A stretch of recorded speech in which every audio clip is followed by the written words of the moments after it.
A key component of the modern world economy, the chemical industry delivers products and innovations to enhance everyday life. It is also an industry in transformation, where chemical executives and workers are delivering growth and industry-changing advancements while responding to pressures from investors, regulators, and public opinion.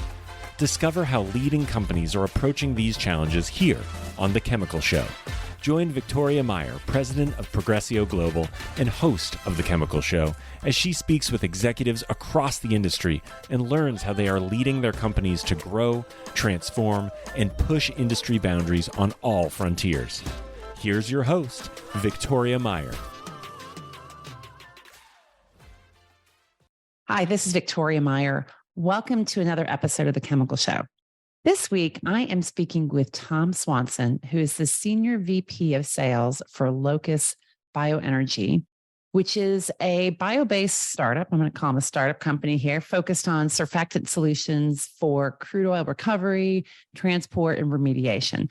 Tom has a long history in energy and chemicals with 30 plus years at Baker Hughes, Clariant, Brentag, Schlumberger, and then most recently 2 biotech startups, which I'm hoping we hear a bit about both maybe, which is Locus Bio-Energy and Solugen. So Tom and I are going to have a great conversation about all things chemicals and energy and bio and wherever we go. So Tom, welcome to The Chemical Show. Thank you, Victoria. Glad to be here today and always happy to share my story to help the up and coming entrepreneurials in the industry and the overall industry to advance.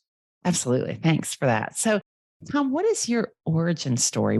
How'd you get started in this wonderful world of energy and chemicals and where you are today? No, great question. I grew up in a large family out of Illinois, and we relocated to Houston, of all places. And my father was always an entrepreneurial, looking at several industries where he could invest and really be kind of the first in that industry to try new things. And I went to school in Sam Houston State University, close by to Houston, studied chemistry, not knowing what I was going to do with that degree, but certainly recognizing I understand and really enjoyed chemistry. And my first job out of university was Baker Hughes, and started there as an application chemist with global responsibility. And for the next 7 years, I traveled to 28 countries working on oil and gas issues, from onshore to offshore to greenfield, brownfield. And my overall goal and objective was to really understand what were the pain points and how could I, from a chemistry standpoint, supply those solutions. So that was my start. It wasn't planned, but it was kind of the taste of the future, and I never wanted to leave after that. That's awesome. Did you say 128 countries? 28 countries, but 28. I'm probably over 40 now. Got it.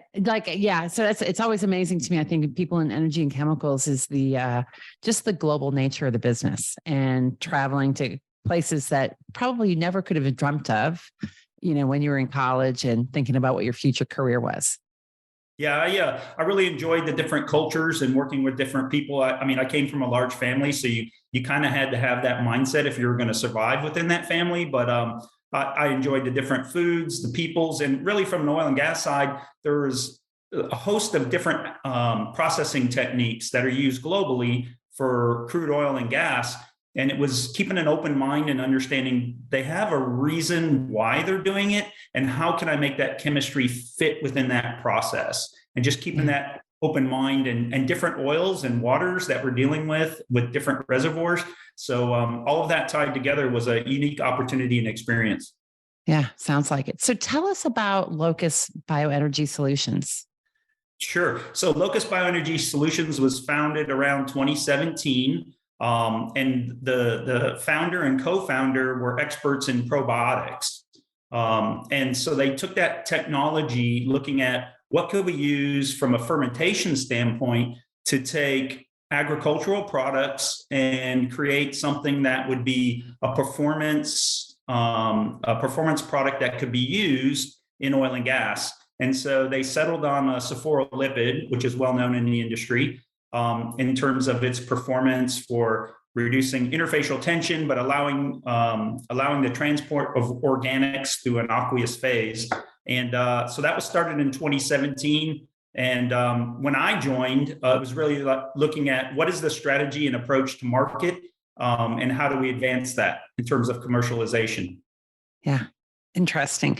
And we're going to get back to more on that commercialization piece in a little bit. But, this is a green and a bio-based solution. Why is it important to the energy industry? And what is it about the products and the technology that Locus is bringing to market that makes it really unique or valuable?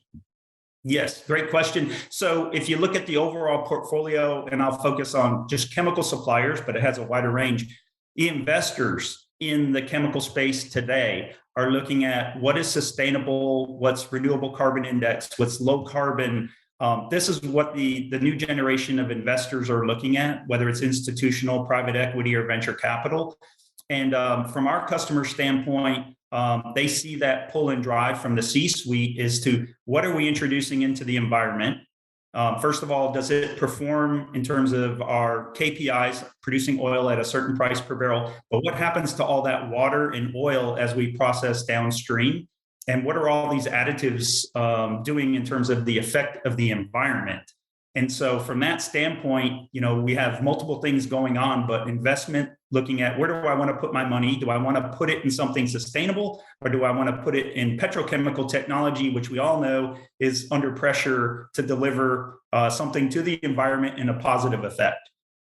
Yeah, it makes sense. Although I think one of the challenges I've seen, and I think certainly others have, is the whole aspect of scale, right? So we look at the drive to net zero, the energy transition, the decarbonization goals that companies have and countries have, et cetera, one of the biggest challenges is scale, right? So it's interesting to be able to bring in the new technologies and bio-based, but it feels like there's an inherent limiter. And that may or may not be true. So what do you see from that perspective? Like, how are you guys able to get to scale? Yes. So early days, and let me back up. So strategically with a startup, I would say this based on my experience. With a startup, you have to focus on the end user, and you have to understand what are the needs, what's the cost, and how do I compare with the other alternative solutions in the industry. That's phase one. Phase two is you have to file as much IP as possible on what you learn. And a lot of these learnings are done through, free trials and support to the business, but you have to file as much IP as you can at that point in time. And then you have to quickly transition into revenue.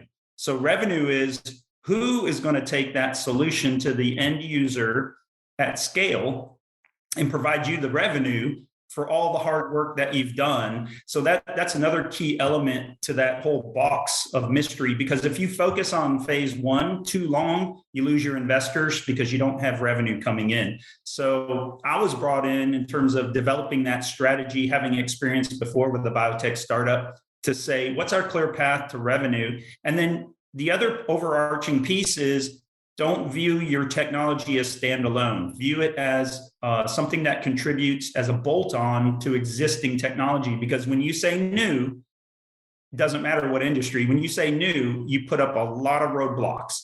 So we've been able to say it's not new, but we can make what you've got better. And let's transition to something that's completely green. But let's not start from the beginning at completely green because it's difficult. We'll be right back. At Ecovist, they're accelerating the transition to a sustainability-driven future. Their long history of innovation, expertise, and customer collaboration supports the development of proprietary catalysts and services across their two industry-leading businesses, Advanced Materials and Catalysts and Eco Services. Advanced Materials and Catalysts is a leader in proprietary and customized technologies for polymers, cleaner fuels, emissions control, and circularity. Eco Services is the largest North American recycler of spent sulfuric acid. Ecovist, your catalyst for positive change. To do that. Yeah, that's interesting. That's helpful. So you've described a bit of this development path and also where Locus started. What obstacles has Locus faced as it's gone from its early days to where you are today, and obviously trying to really commercialize and focus on that growth and revenue piece? Yeah, I would say since 2017, and I came on board in was it 2020, late 2021, and the bulk of the work, which we're benefiting today in Locus BE, was based on direct to operator. So we developed over 300 case histories proving the technology direct to operator in terms of increasing oil production, stimulating wells, transporting organics. And then when I came on board, I said, okay, we've done the 3-4 years, proving ourselves. Now we have to take it to the next level. So my remit upon hiring was how fast can we move with our distributors in terms of taking those playbooks of knowledge, teaching them how to do what we do today from an application standpoint, and really taking advantage of those volumes, because now we're a team of probably 30 in the energy space. But if you look at all of our distributors and their employees, now you're looking at tens of thousands. So Wow. it was getting the knowledge to them to say, look, we've done everything that we need to do to prove the technology. Now you can take it to the next level. And now we're actually a global exporting company. Wow. That's awesome. So, you talked earlier about understanding the end user, and I like to talk a lot about customer value and customer experience. And that's really the critical component when we're talking about chemicals and growth and going to market. When you look at this, who are really your target customers, and what do they value in what you're bringing? What are they looking for? Yeah, the key metrics with our customers, of course, when you look at the water handling side of the business, it's what's my cost per barrel to either inject it or reuse it for frac. What's my cost per barrel? When you look at the oil side, it's really about how much incremental oil can I get out of an existing asset to offset a frac. And then number 3 is, if I'm going to frac, what technology can I use during that high cost frac event to prolong the decline curve, which is natural and unconventional shale. So 3 approaches, but really our customers are asking us, how much more revenue can I generate by spending the same amount of money, or how much money can I save or improve the process when I have to either dispose or reuse a water component? Yeah.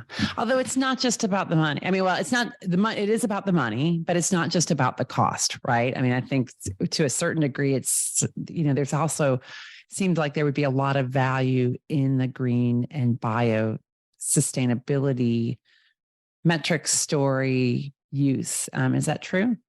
Yes. So if you look at different levels, so the example I gave you right now would be the direct buyer or owner of the P&L. So that's from an operational standpoint. As you move up through the chain, you have other components from the C-suite and investment profile. They want to see not only is the profit return to the business, but how is that sustainable looking forward in terms of investment, and how are we going to attract investors? And is it something green? Is it something that's not going to be detrimental to the environment? Can we reduce human exposure? So there's 2 levels. Where we deal today, unfortunately, is in here's the here and now. What's my cost? Can I be competitive? But we have to recognize there's a C-suite and investor profile, which is the future, which is where we have to show sustainability.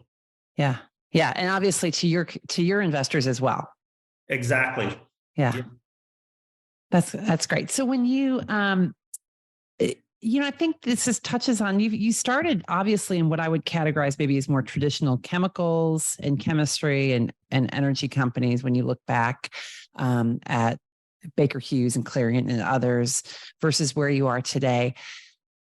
But across your career, how has this evolved? What do you see as being different today versus where you started with these other companies?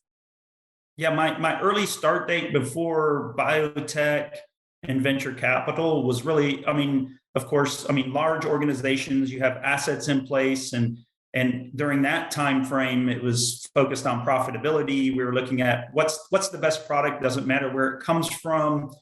We used a lot of non-environmentally friendly products. Our goal was to produce as much oil as we could, streamline processes. And where I'm at today, or since I went to Locus, and before that even Solugen, was the technology's really developed to where I think futures down the road, we can look at a complete green solution for oil and gas. I think right now it's the start of it where we're supplying products that are green, that improve process, increase oil production, transport, everything from reservoir to refinery. And I think we're able to demonstrate that now, but it's now, how can we expand that into all the applications and challenges within oil and gas, where we can contribute products that aren't detrimental to the environment, allow companies to reprocess, reuse water, because let's face it, injecting water in a saltwater disposal is just a wasted resource. But what can we, how can we get around that? And the larger organizations, of course, it was focused on profit, but it's interesting that the startups are kind of a springboard for the large companies to develop and test out the chemistry because they have to protect their brand. The startups are more focused on, let me get some venture capital, some private equity. I have an idea. Let me try it. And if you look at the complete, if you look at all the super majors in terms of chemical conglomerates, they all have partners in a biosurfactant, bio-based, but they're allowing those small companies to prove it out before they jump in. Yeah, I think that's right. And I certainly see that. I've talked about this before on the podcast, that this whole its partnership is critical in all of this innovation space, green bio and other innovations across the industry. And then I think you're right. We see the development, the trialing is happening in much smaller companies. Quite frankly, I think some of it's risk-based, but some of it's also the fact that until it gets to a big enough size, if it was inside a major, it would get killed because it was too small, too expensive. And yet when you're at a startup company, it is the business. And so you're investing in developing and have the ability to be faster, have the ability to maybe give it more time to test out different angles on the technology and its applications and how you utilize it than what a big company can do, because it just doesn't move the needle until it's actually been proven. Yeah, that's a great point. I mean, I think in terms of the biotech investors are looking at the future and can you scale?